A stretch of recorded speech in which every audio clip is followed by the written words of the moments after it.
안녕하세요. 이제 60대 중반을 넘은 여자입니다. 지금까지 살아오면서 그리 큰 죄를 짓고 살진 않았다고 생각했는데 저에게 무슨 일들이 그렇게 많이 생기는지 제가 잘못 살아온 건가 하고 한탄만 하고 있습니다. 저는 엄한 집안에서 자랐습니다. 흔히 말하는 동네에서 가장 큰 저택에서 살았는데 그만큼 부모님이 엄격하게 키우셨어요. 그 중에서 가장 엄격하셨던 부분이 바로 순결한 몸이었죠. 늘 여자는 조신하고 단정하게 남자들과 어울리지 말라며 어렸을 때는 근처의 남자아이들도 함부로 못 오게 하셨어요.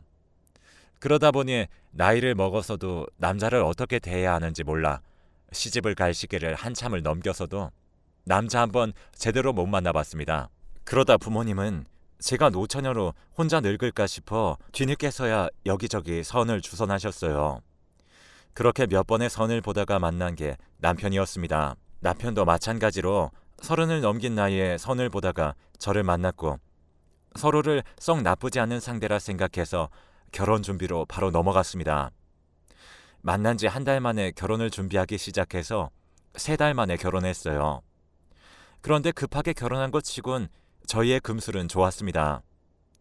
서로를 뜨겁게 사랑해서 결혼한 건 아니지만 서로 존중하며 살았으니까요. 그리고 시댁에서는 아이를 얼른 낳으라고 성하셨는데 다행히 결혼한 지 1년도 채 되지 않아 쌍둥이를 임신했습니다.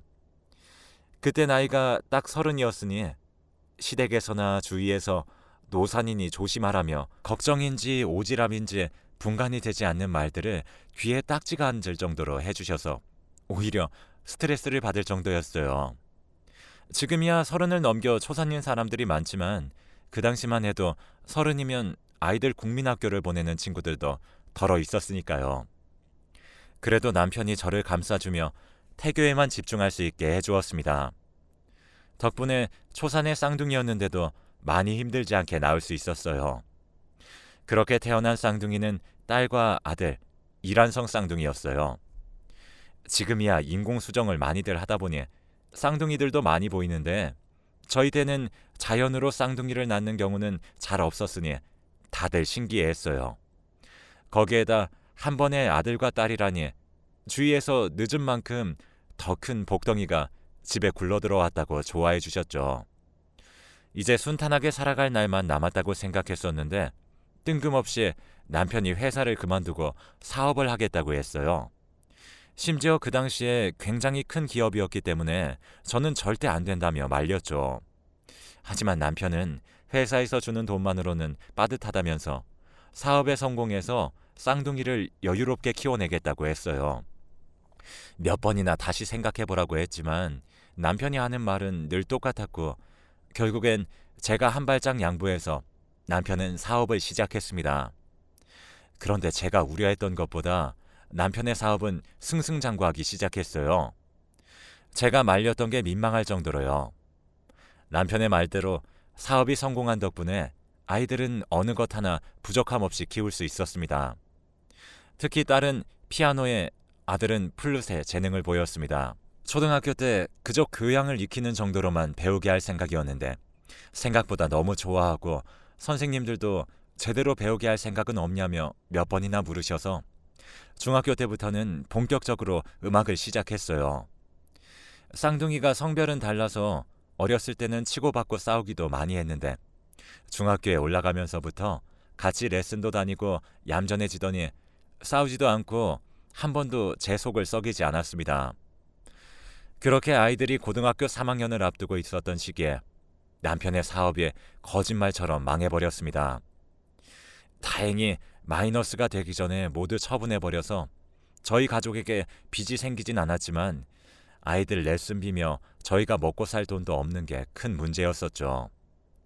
남편은 사업이 망한 뒤로 매일같이 술만 먹고 집에 들어왔고 아들과 딸은 그게 영 불편했었는지 집에 붙어있는 날이 없었습니다. 남편이 그동안 벌어오는 돈으로 먹고 살았으니 저도 딱히 할 줄 아는 게 없었지만 아이들 대학은 보내야 한다는 생각에 집 근처 식당으로 일을 구해 주방에서 하루 종일 설거지를 해야 했습니다. 물론 남편도 일용직으로 일을 구해서 돈을 벌어오겠다고 매일같이 어디론가 나갔지만 늘 집에는 술에 취한 채로 돌아왔습니다. 그러다 어느 날 남편은 식탁 위에 돈을 벌어 오겠다며 당분간 집에 돌아오지 않을 거라는 쪽지만 남겨두고 사라졌습니다. 남편을 찾아 나서고 싶었지만 당장 돈을 벌지 않으면 그 다음 주부터 아이들 레슨비도 못 낼 지경이었기에 할 수 있는 건 남편에게 하루에 몇 번씩 부재중을 남기는 것이었습니다. 그렇게 3달이 지났을 때쯤 모르는 번호로 남편에게 전화가 왔습니다. 사실 회사 처분하고 남았던 돈을 가지고 노름을 하다가 지금 사람들에게 쫓기고 있어서 연락도 하지 말라면서요.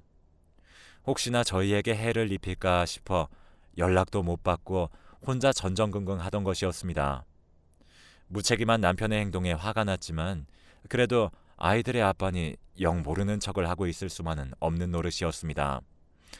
그래서 돈을 어떻게든 마련해 볼 테니 일단 집으로 돌아오라고 해서 남편이 3개월 만에 집으로 돌아왔습니다. 이번엔 남편이 조금 정신을 차렸는지 일용직으로 일하는 것도 군말 없이 하면서 아파트 경비원 일자리라도 알아봐야겠다고 했습니다. 하지만 이제 문제는 아이들이었죠. 레슨비도 감당하지 못하고 결국엔 그 사이에 대학교에 모두 떨어졌습니다. 그리고 재수라도 하라고 했지만 레슨도 제대로 못 받는데 무슨 재수냐면서 매번 고송이 오가면서 아이들과 싸웠습니다. 집안 형편이 이런데 대학교 붙으면 자기들 보내줄 수는 있냐면서 매번 바락바락 대들다가 늘 집을 박차고 나가 술을 마시다 들어왔죠. 이제 20살이라고 매일같이 술만 마시고선 정신도 제대로 못 차려 경찰서에서 전화를 받고 한밤중에 달려나가는 게 일상이 되었습니다. 제가 레슨만 잘 받을 수 있게 해줬더라면 한창 대학을 잘 갔을 텐데 라는 생각에 먼저 화를 내다가도 아이들이 나가서 술에 취해 들어올 때면 가슴이 찢어지는 듯 했습니다. 그래서 제가 잠을 조금 더 줄이고서라도 돈을 더 벌어 아이들 연습실 사용료만큼은 절대 끊기지 않게 했습니다. 그런데 그럴수록 아이들은 더 엇나가기만 했습니다. 제가 3달만 기다리면 레슨 다시 시작하자고 그 사이엔 연습실이라도 가서 혼자서라도 연습하고 있으라고 했지만 이상하게 아이들이 집에 들어올 때는 늘 술에 만취한 상태였습니다. 그래서 늘 연습실에 전화를 걸어 아이들이 방에 있는지 확인해 달라고만 하면 늘 아이들은 방에도 없고 놀러 나간 상태였습니다. 저도 갈수록 아이들이 못 믿어워 연습실을 갈 때마다 인증해서 보내라고 닥달을 했지만 역효과만 날 뿐이었습니다. 그래서 남편에게 아이들이 너무 엇나가고 있으니 교육 좀 단단히 시켜달라고 했죠. 그랬더니 아이들은 남편이 없는 사이에는 더 심하게 굴기 시작했습니다. 처음에는 10,000원, 20,000원을 달라고 하다가 갈수록 10만 원이 넘는 돈을 아무렇지 않게 요구하기 시작했어요. 제가 그래서 그렇게 큰 돈이 어디 필요하냐면서 이제 어디 놀러 다닐 생각 말고 연습실 가서 연습이나 하라고 했더니 아이들은 합심해서 저를 방에 가둬놓고 제 지갑에 있는 돈을 모두 가져가기도 했습니다. 심지어 아들이 있으니 그 힘을 제가 당해낼 수도 없었죠. 남편이 돌아오면 늘 있었던 일을 이야기했고 남편은 또다시 아이들을 죽일 듯이 잡았죠. 그런 악순환만 반복되고 있었습니다. 그러자 아이들은 아예 집을 나가버렸습니다. 경찰에 실종 신고라도 하려고 했지만 그마저도 단순 가출이라며 거부당했습니다. 아이들이 사라지고 미안한 마음에 괜히 남편만 탓했어요. 남편이 아이들을 너무 잡아서 아이들이 도망간 거라면서요. 당신이 너무 심하게 뭐라고 하니까 집을 나갔지. 그럼 그게 내 탓이야? 당신도 옆에서 뻔히 다 보고 있으면서 안 말렸잖아. 애들이 애초에 이 꼬라진 건 당신 때문 아니야? 어쩜 그렇게 말을 해? 애들이 삐뚤어진 건 학교 재수한다고 잠깐 방황해서 그런 것 뿐이야. 원래는 얼마나 내 말을 잘 들었는데 당신이 손찌검만 안 했어도 집까진 안 나갔어. 그래? 그럼 다 내 탓이네. 내가 다 잘못했지. 그럼 직접 애들 찾아가서 내가 무릎 꿇고 빌면 다 해결되겠네. 그러면서 늘 마지막은 현관문이 부서져라 쾅 닫고 집을 나가기 일쑤였습니다. 그런데 여느 때와 마찬가지로 싸움을 하고선 집을 나선 남편이 하루고 이틀이고 돌아오지 않았습니다. 처음엔 꼴도 보기 싫던 양반이 눈앞에 안 보이니 속 편했지만 시간이 갈수록 무슨 일이 있었던 건 아닌지 걱정되기 시작했습니다. 그렇게 한 달이 지났을 무렵 우체통에 직접 넣어놓은 쪽지가 있었습니다. 남편이 남겨놓은 것이었습니다. 쪽지에는 별다른 내용 없이 돈 벌고 올 테니까 나 찾지 마라는 말만 덜렁 적혀 있을 뿐 어디로 간다거나 언제 돌아온다는 말은 없었습니다. 그래도 쪽지로라도 소식을 전해주었으니 한시름 놓였습니다. 어디에서 또 쫓겨다닐지도 모른다는 불안감은 불쑥불쑥 올라왔지만요. 하지만 아이들은 집을 나간 지 1년이고 2년이 지나도 돌아오지 않았습니다. 그렇게 남편도 아이들도 없이 혼자 그 집에서 묵묵히 기다렸습니다. 아무도 찾아오지 않는 그곳에서 기다리는 동안 세상에 홀로 남겨진 기분이었습니다. 친정에는 알리지도 않고 있었는데 결국 3년째가 되던 해에 다 들켜버려서 동생이 자기 집 근처로 이사 오라며 몇 번이고 절 설득했지만 언젠가 돌아올지도 모른다는 생각에 집을 떠날 수가 없었습니다. 그렇게 아이들이 사라진 지 딱 10년째 되던 해였습니다. 마트에서 장을 보고 집에 돌아오는데 집 앞에 익숙한 실루엣이 넘실거렸습니다. 저는 한눈에 알아보고 달려가 와락 껴안았습니다. 10년 만에 보는 아이들이었어요. 아이들은 주춤거리며 저를 안아주었습니다. 그렇게 집 앞에서 한참을 껴안고 있다가 얼굴을 보고 말을 하려는데 눈물이 터져 나와서 말도 안 나왔습니다. 그냥 울음 섞인 목소리로 잘 왔다고만 했죠. 아이들도 죄스러운 표정으로 죄송하다며 너무 늦게 와서 미안하다고 했습니다.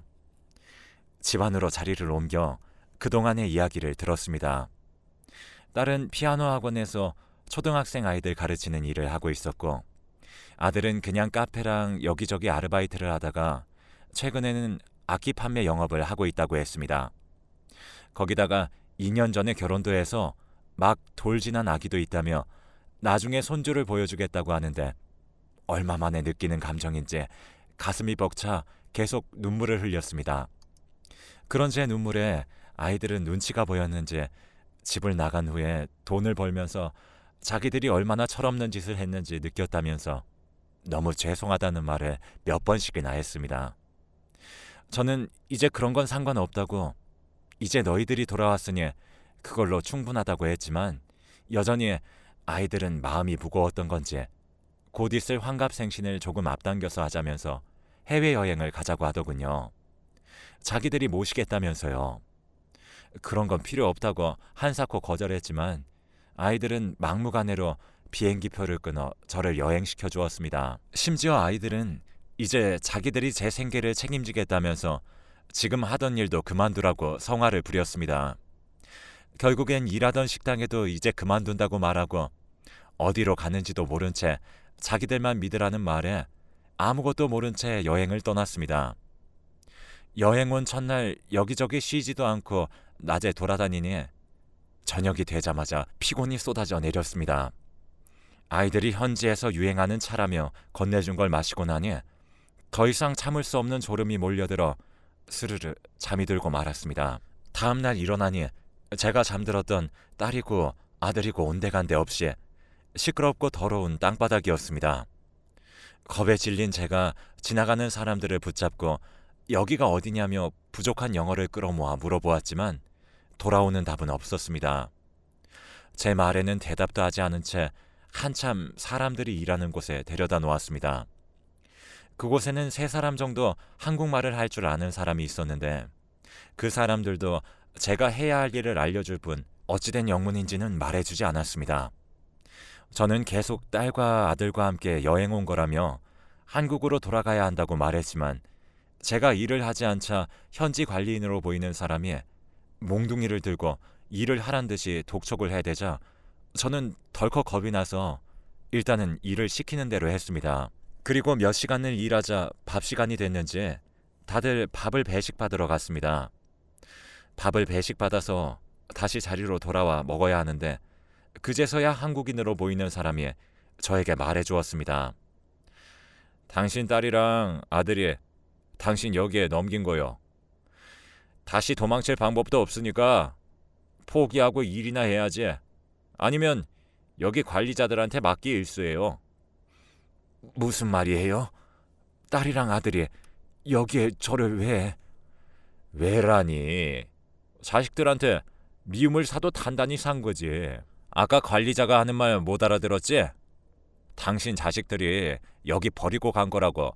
그러니까 이제 도망칠 구석도 없으니 일이나 하라고. 아무래도 방금 들은 말이 거짓보다는 진실에 가깝겠다라는 것을 느꼈습니다. 그 말을 들으니 어제 먹은 음식들마저 역겨워지는 것이 느껴져 먹은 것을 그대로 토해내고 말았어요. 그 후로 일주일을 일만 하고 밥을 먹고 토하기 일쑤였습니다.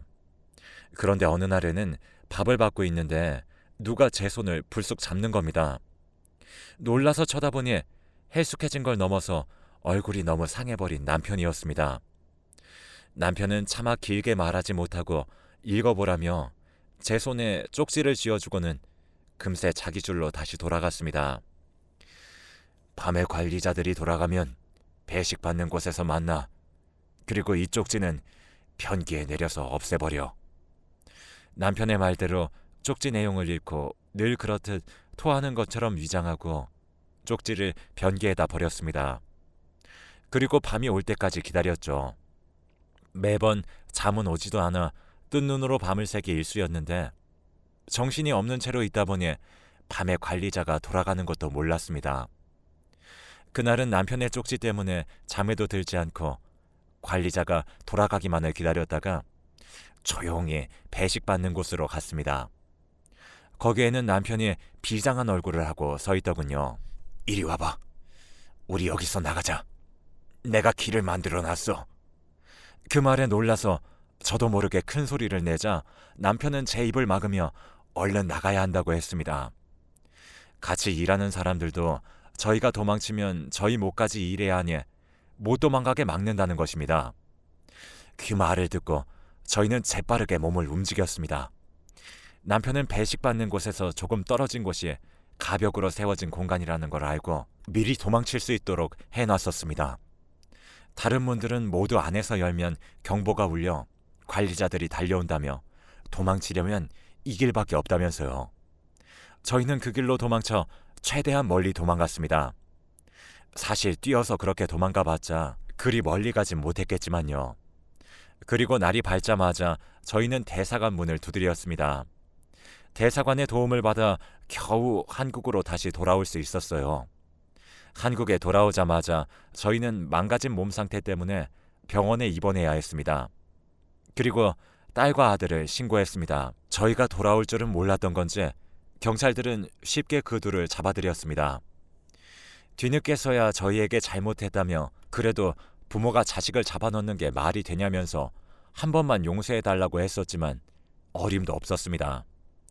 다행히 저는 그곳에 간 지 한 달도 지나지 않아 돌아온 거라 건강에 이상은 없었지만 남편은 그곳에서 10년을 잡혀 일했다 보니 지금까지 살아있는 게 용한 정도라고 의사 선생님이 그러더군요. 남편은 10년 전 사라진 그날 아이들을 만나 술 한잔하며 달래보려고 했는데 취해서 잠이 들었다가 눈을 뜨니 그곳이었다고 했습니다. 그래도 제 남편이고 한때는 서로에게 좋은 사람이었던 사람이 이렇게까지 무너져 있는 모습을 보니 가슴이 아렸습니다. 남편은 이제 됐다며 저에게 지은 죄도 많으니 이제 제 발목 잡지 않겠다며 남은 제 인생을 살라고 했지만 어디 그게 쉬운가요? 남편이 계속 고집을 부려 하는 수 없이 병원을 가는 간격도 줄이고 올 때마다 점점 화를 내는 남편의 모습에 일부러 태어나면 찾아가려 병원에 두어 달에 한 번씩 갔습니다.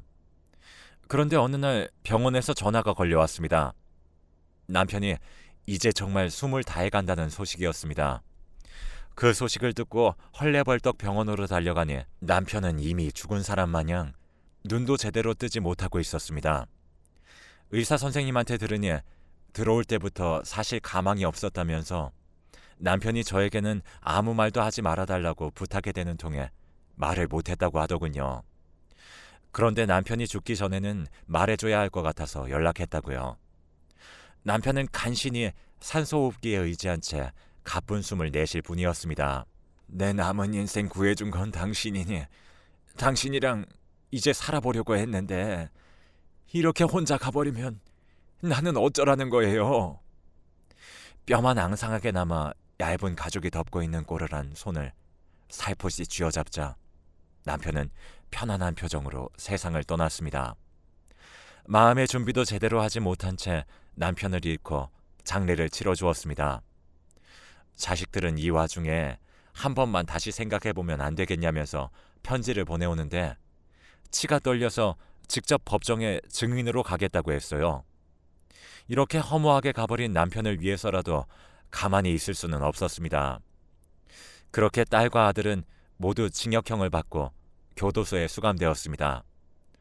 아들네 가족이 자꾸만 찾아와서 지금이라도 늦지 않았으니 한 번만 다시 생각해달라며 난리를 부리는 통에 아들네 가족도 접근금지 신청을 했습니다. 이 이야기는 또 어떻게 알았는지 동생이 찾아와 자기와 함께 살자며 저를 강제로 끌고 자기 집으로 저를 데려갔습니다.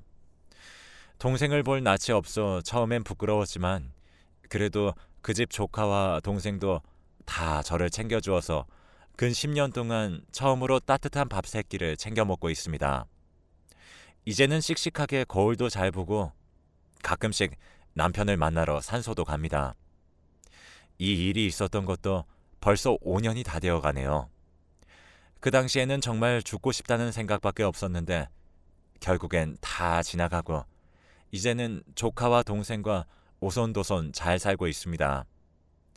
절망의 끝에서 일상으로 돌아오기까지 너무 오랜 시간이 걸렸지만 결국엔 다 돌아온다는 걸 깨달았습니다. 여러분도 힘든 일이 있으셔도 포기하지 마시고 꼭 이겨내시길 바랍니다.